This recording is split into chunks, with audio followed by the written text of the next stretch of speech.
हर एक चीज़ों को देकर, ताकि हम यहाँ रहकर उस जीवित परमेश्वर को ढूंढ सके। इब्रानियों 3:4 कहते हैं, क्योंकि हर एक घर का कोई ना कोई बनाने वाला होता है, पर जिसने सब कुछ बनाया वो परमेश्वर है। हाँ, इस घर को बनाने वाला भी कोई है। आप जानते हैं कि इसको घर को बनाने वाला कोई है, लेकिन क्यों नहीं जानते कि ये सारा सृष्टि करने वाला वो एकमात्र सृष्टिकर्ता परमेश्वर है? क्यों नहीं जानते आप? ये घर को जानते हैं आप? ये क्या है? क्या है? ताजमहल है, ताजमहल। आपको पता है?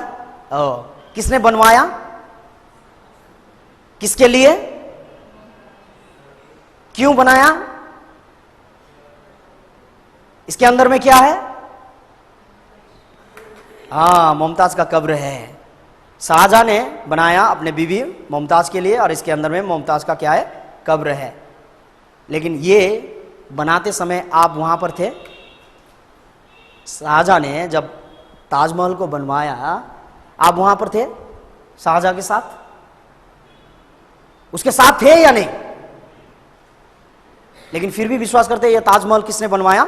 शाहजहां ने बनाया। विश्वास करते हैं? क्यों विश्वास करते हैं? क्यों? ये ताजमहल शाहजहां ने सच में ही बनाया मुमताज के लिए। क्यों? किस तरह से? क्योंकि हमारे पास इतिहास है, हमारे पास लिखित और देखित क्या है? घटनाएं हैं। उसको देखने वाले, लिखने वाले लोगों ने इसे लिखा है। इतिहास क्या है?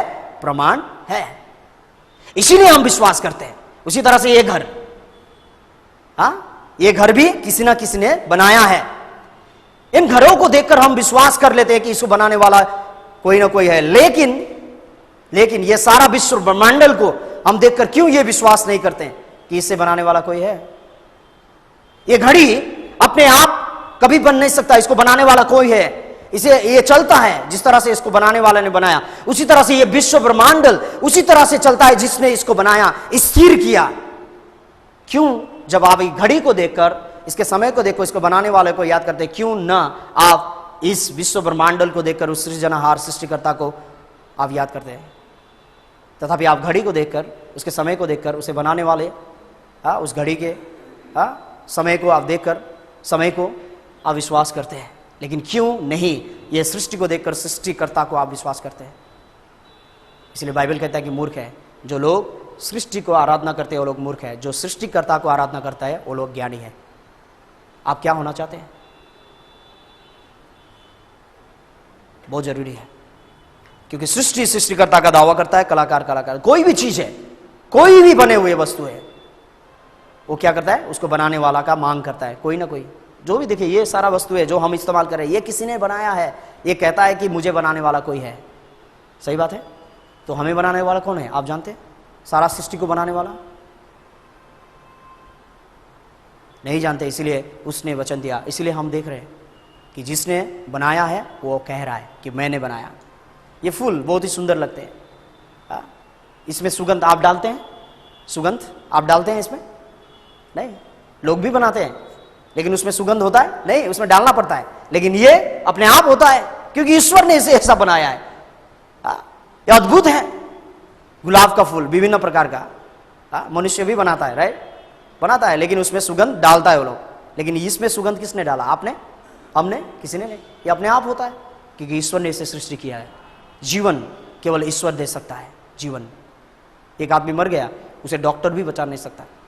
एक पौधा मर गया, उसे वैज्ञानिक भी बचा नहीं सकता, क्योंकि जीवन ईश्वर से आता है। चाहे वो पेड़ पौधों पे हो, चाहे सारा विश्व ब्रह्मांड हो, चाहे मनुष्य में हो, ये जीवन केवल ईश्वर के द्वारा आता है। बहुत सुंदर सुंदर प्रकृति है, ऋतुएं हैं, बसंत, हेमंत, शिशिर, ग्रीष्म ऋतु, बहुत सारे ऋतुएं हैं।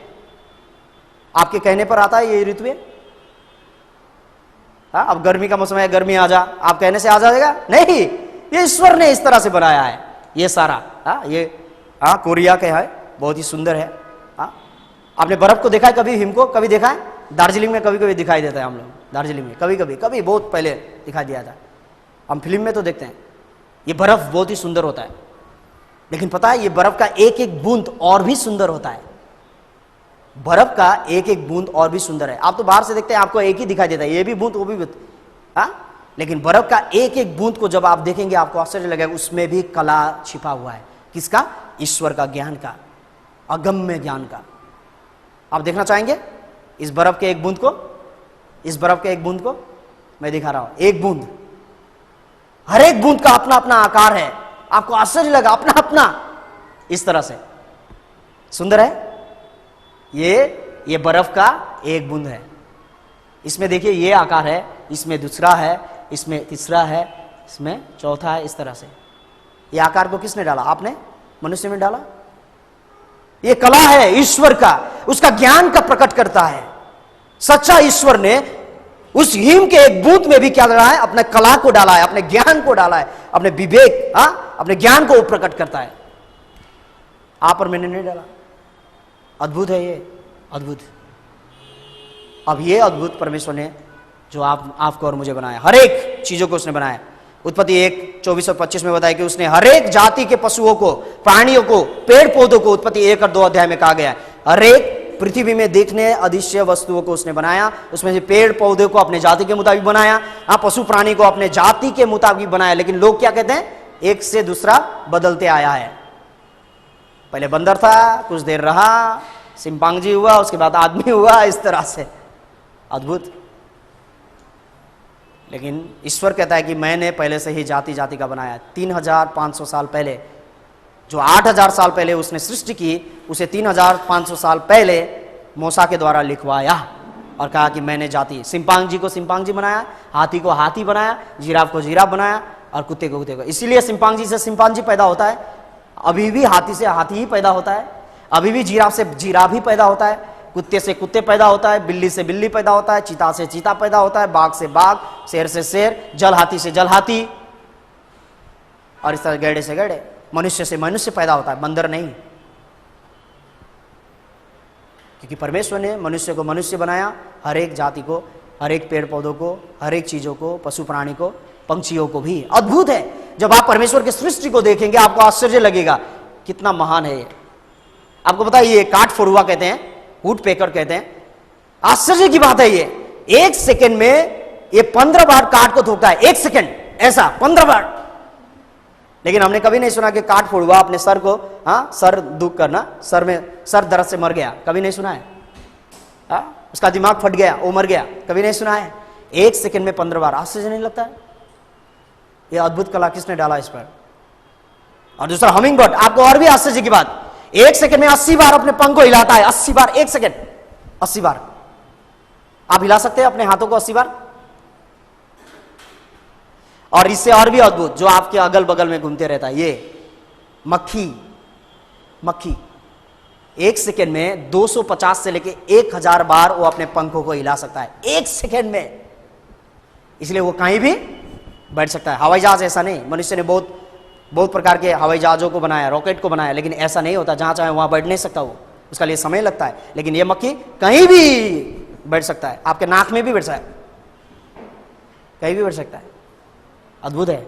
आपको नहीं लगता ये ईश्वर का कला है? अद्भुत। इसीलिए ये लोग जानते हैं इन्हें किसने बनाया, इसलिए वो ईश्वर को वो लोग क्या करते हैं? जानते हैं, उसको बनाने वाला को जानते हैं। लेकिन दुख की बात है कि आप और मैं, एक मनुष्य, उस परमेश्वर को नहीं जानते जिसने हमें बनाया। दुख की बात है। और इसीलिए ये 3500 साल पहले मनुष्य जाति को परमेश्वर आज्ञा देता है, किसको? पूछ, जा मूर्ख, ये मनुष्य मूर्ख, जो तू कहता है कि मैं नहीं हूं, जा पूछ इन लोगों को।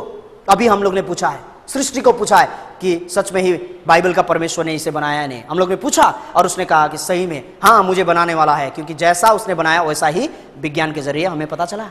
उसने बातें की हमसे। और इसीलिए ये अय्यूब 12:7 से 9 पद में कहता है, पशुओं से तू पूछ और वे तुझसे सिखाएंगे, वे तुझे सिखाएंगे, और आकाश के पंछियों से वे तुझे बताएंगे। पृथ्वी पर ध्यान दे, तब उससे तुझे शिक्षा मिलेगी, और समुद्र के मछलियां भी तुझसे वर्णन करेगी। कौन इन बातों को नहीं जानता कि यहोवा ही ने अपने हाथ से इन संसार को बनाया है? कौन नहीं जानता? आप और मैं, जो अपने आप को ज्ञानी मानते हैं, बहुत ज्ञानी, नास्तिक हो जाते हैं ज्यादा ज्ञान प्राप्त करके। मूर्ख, ईश्वर के दृष्टि में सबसे मूर्ख। इसीलिए कहता कि जाओ पूछो, मेरे कलाओं को देखो, मेरे सृष्टि को देखो, वर्णन जो मैंने अपने वचन में किया है तुम्हें मिलता है कि नहीं, देखो। इसलिए हमें मनुष्य को जानना बहुत जरूरी है। हमारा सृष्टिकर्ता सत्य ईश्वर, और उसने अपने आप को छुपाया नहीं, उसने प्रकट किया है। और वो कहता है कि जाओ देखो सृष्टि में और उसके वचन में। जब तक हम उस ईश्वर को उसके सत्य वचन के द्वारा इस तरह से अध्ययन नहीं करेंगे, तब तक उसके बारे में जानना असंभव है। और उसको बारे में आज आप लोग ने देखा है, अभी विशेषकर सृष्टि के द्वारा आप लोग ने देखा कि वही एकमात्र परमेश्वर है वचन के द्वारा।